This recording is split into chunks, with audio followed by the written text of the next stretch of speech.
29 അധ്യായം.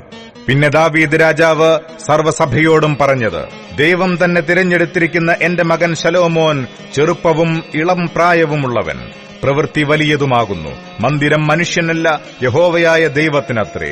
എന്നാൽ ഞാൻ എന്റെ സർവ്വബലത്തോടും കൂടെ എന്റെ ദൈവത്തിന്റെ ആലയത്തിനു വേണ്ടി പൊന്നുകൊണ്ടുള്ളവയ്ക്ക് പൊന്നും, വെള്ളി കൊണ്ടുള്ളവയ്ക്ക് വെള്ളിയും, താമ്രം കൊണ്ടുള്ളവയ്ക്ക് താമ്രവും, ഇരുമ്പ് കൊണ്ടുള്ളവയ്ക്ക് ഇരുമ്പും, മരം കൊണ്ടുള്ളവയ്ക്ക് മരമും, ഗോമേദക കല്ലും, പതിപ്പാനുള്ള കല്ലും, ഖചിത പ്രവൃത്തിക്കുള്ള കല്ലും, നാനാവർണ്ണമുള്ള കല്ലും, വിലയേറിയ സകലവിധ രത്നവും, അനവധി വെള്ളക്കല്ലും ശേഖരിച്ചു വെച്ചിരിക്കുന്നു. എന്റെ ദൈവത്തിന്റെ ആലയത്തോട് എനിക്കുള്ള പക്ഷം നിമിത്തം വിശുദ്ധ മന്ദിരത്തിനു വേണ്ടി ഞാൻ ശേഖരിച്ചതൊക്കെയും കൂടാതെ എന്റെ സ്വന്തം ഭണ്ഡാരത്തിലെ പൊന്നും വെള്ളിയും ഞാൻ എന്റെ ദൈവത്തിന്റെ ആലയത്തിനായി കൊടുത്തിരിക്കുന്നു. ആലയഭിത്തികളെ പൊന്നുകൊണ്ട് വേണ്ടത് പൊന്നുകൊണ്ടും വെള്ളികൊണ്ട് വേണ്ടത് വെള്ളികൊണ്ടും പൊതിവാനും, കൗശലപ്പണിക്കാരുടെ എല്ലാ പണിക്കായിട്ടും ഓഫീർ പൊന്നായി 3000 താലന്ത് പൊന്നും 7000 താലന്ത് ഊതിക്കഴിച്ച വെള്ളിയും തന്നെ. എന്നാൽ ഇന്ന് യഹോവയ്ക്ക് കരപൂരണം ചെയ്യുവാൻ മനഃപൂർവ്വം അർപ്പിക്കുന്നവനാർ? അപ്പോൾ പിതൃഭവന പ്രഭുക്കന്മാരും ഇസ്രയേലിന്റെ ഗോത്രപ്രഭുക്കന്മാരും സഹസ്രാധിപന്മാരും ശതാധിപന്മാരും രാജാവിന്റെ പ്രവൃത്തിക്ക് മേൽവിചാരകന്മാരും മനഃപൂർവ്വദാനങ്ങളെ കൊണ്ടുവന്നു. ദൈവാലയത്തിന്റെ വേലയ്ക്കായിട്ട് അവർ 5000 താലന്ത് പൊന്നും 10000 തങ്കക്കാശും 10000 താലന്ത് വെള്ളിയും 18000 താലന്ത് താമ്രവും 100,000 താലന്ത് ഇരുമ്പും കൊടുത്തു. രത്നങ്ങൾ കൈവശമുള്ളവർ അവയെ ഗേർശോന്യനായ യഹീയേൽ മുഖാന്തരം യഹോവയുടെ ആലയത്തിലെ ഭണ്ഡാരത്തിലേക്ക് കൊടുത്തു. അങ്ങനെ ജനം മനഃപൂർവ്വമായി കൊടുത്തതുകൊണ്ട് അവർ സന്തോഷിച്ചു. ഏകാഗ്രഹൃദയത്തോടെ മനഃപൂർവ്വമായിട്ടായിരുന്നു അവർ യഹോവയ്ക്ക് കൊടുത്തത്. ദാവീദ് രാജാവും അത്യന്തം സന്തോഷിച്ചു. പിന്നെ ദാവീദ് സർവ്വസഭയുടെയും മുമ്പാകെ യഹോവയെ സ്തുതിച്ചു ചൊല്ലിയതെന്തെന്നാൽ, ഞങ്ങളുടെ പിതാവായ ഇസ്രയേലിൻ ദൈവമായ യഹോവേ, നീ എന്നും എന്നേക്കും വാഴ്ത്തപ്പെട്ടവൻ. യഹോവേ, മഹത്വവും ശക്തിയും തേജസ്സും യശസ്സും മഹിമയും നിനക്കുള്ളത്. സ്വർഗ്ഗത്തിലും ഭൂമിയിലുമുള്ളതൊക്കെയും നിനക്കുള്ളതല്ലോ. യഹോവേ, രാജ്യത്വം നിനക്കുള്ളതാകുന്നു. നീ സകലത്തിനും മീതെ തലവനായിരിക്കുന്നു. ധനവും ബഹുമാനവും നിങ്കിൽ നിന്ന് വരുന്നു. നീ സർവ്വവും ഭരിക്കുന്നു. ശക്തിയും ബലവും നിന്റെ കൈയിലിരിക്കുന്നു. സകലത്തെയും വലുതാക്കുന്നതും ശക്തീകരിക്കുന്നതും നിന്റെ പ്രവൃത്തിയാകുന്നു.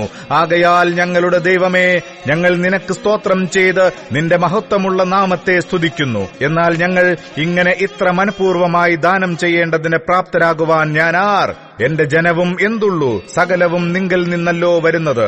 നിന്റെ കയ്യിൽ നിന്ന് വാങ്ങി ഞങ്ങൾ നിനക്ക് തന്നതേയുള്ളൂ. ഞങ്ങൾ നിന്റെ മുമ്പാകെ ഞങ്ങളുടെ സകല പിതാക്കന്മാരെയും പോലെ അതിഥികളും പരദേശികളുമാകുന്നു. ഭൂമിയിൽ ഞങ്ങളുടെ ആയുഷ്കാലം ഒരു നിഴൽ പോലെയത്രേ, യാതൊരു സ്ഥിരതയുമില്ല.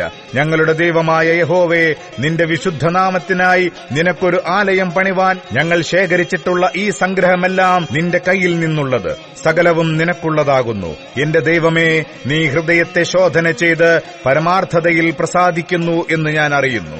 ഞാനോ എന്റെ ഹൃദയ പരമാർത്ഥതയോടെ ഇവയെല്ലാം മനഃപൂർവ്വമായി തന്നിരിക്കുന്നു. ഇപ്പോൾ ഇവിടെ കൂടിയിരിക്കുന്ന നിന്റെ ജനം നിനക്ക് മനഃപൂർവ്വമായി തന്നിരിക്കുന്നത് ഞാൻ സന്തോഷത്തോടെ കണ്ടുമിരിക്കുന്നു. ഞങ്ങളുടെ പിതാക്കന്മാരായ അബ്രഹാമിന്റെയും ഇസ്ഹാക്കിന്റെയും ഇസ്രായേലിന്റെയും ദൈവമായ യഹോവേ, നിന്റെ ജനത്തിന്റെ ഹൃദയത്തിൽ ഈ വിചാരങ്ങളും ഭാവവും എന്നേക്കും കാത്ത് അവരുടെ ഹൃദയത്തെ നിങ്കിലേക്ക് തിരിക്കണമേ. എന്റെ മകനായ ശലോമോൻ നിന്റെ കൽപ്പനകളും സാക്ഷ്യങ്ങളും ചട്ടങ്ങളും പ്രമാണിക്കേണ്ടതിനും പണിയേണ്ടതിനുമായി ഞാൻ വട്ടം കൂട്ടിയിരിക്കുന്ന മന്ദിരം തീർപ്പാൻ ഇവയെല്ലാം നിർത്തിവെക്കേണ്ടതിനും അവനൊരു ഏകാഗ്രഹൃദയം നൽകണമേ.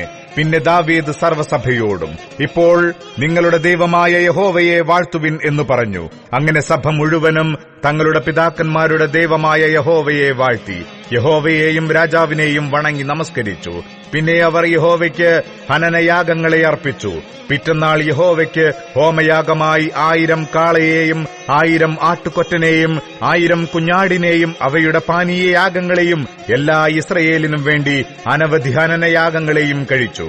അവർ അന്ന് യഹോവയുടെ സന്നിധിയിൽ മഹാസന്തോഷത്തോടെ ഭക്ഷിച്ച് പാനം ചെയ്തു. ദാവീദിന്റെ മകനായ ശലോമോനെ 2ാം പ്രാവശ്യം രാജാവാക്കി.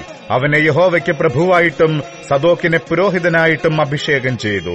അങ്ങനെ ശലോമോൻ തന്റെ അപ്പനായ ദാവീദിന് പകരം യഹോവയുടെ സിംഹാസനത്തിൽ രാജാവായിരുന്നു. കൃതാർത്ഥനായി ഇസ്രയേലൊക്കെയും അവന്റെ വാക്ക് കേട്ടനുസരിച്ചു. സകല പ്രഭുക്കന്മാരും വീരന്മാരും ദാവീദ് രാജാവിന്റെ സകല പുത്രന്മാരും ശലോമോൻ രാജാവിന് കീഴ്പ്പെട്ടു. ഇസ്രയേലൊക്കെയും കാണെ യഹോവ ശലോമോനെ അത്യന്തം മഹത്വപ്പെടുത്തി. ഇസ്രയേലിൽ അവന് മുമ്പുണ്ടായിരുന്ന ഒരു രാജാവിനും ലഭിച്ചിട്ടില്ലാത്ത രാജമഹിമയും അവന് നൽകി. ഇങ്ങനെ ഇശ്ശായിയുടെ മകനായ ദാവീദ് എല്ലാ ഇസ്രയേലിനും രാജാവായി വാണിരുന്നു. അവൻ ഇസ്രയേലിനെ വാണകാലം 40 സംവത്സരമായിരുന്നു. അവൻ 7 സംവത്സരം ഹെബ്രോനിലും 33 സംവത്സരം യെരൂശലേമിലും വാണു. അവൻ നന്നാ വയസ്സു ചെന്നവനും ആയുസ്സും ധനവും മാനവും തികഞ്ഞവനുമായി മരിച്ചു. അവന്റെ മകനായ ശലോമോൻ അവന് പകരം രാജാവായി. എന്നാൽ ദാവീദ് രാജാവിന്റെ ആദ്യന്ത വൃത്താന്തങ്ങളും അവന്റെ രാജ്യഭാരമൊക്കെയും അവന്റെ പരാക്രമ പ്രവൃത്തികളും അവനും ഇസ്രായേലിനും അന്യദേശങ്ങളിലെ സകല ജനങ്ങൾക്കും ഭവിച്ച കാലഗതികളും ദർശകനായ ശമൂവേലിന്റെ വൃത്താന്തത്തിലും നാഥാൻ പ്രവാചകന്റെ പുസ്തകത്തിലും ദർശകനായ ഗാദിന്റെ വൃത്താന്തത്തിലും എഴുതിയിരിക്കുന്നുവല്ലോ.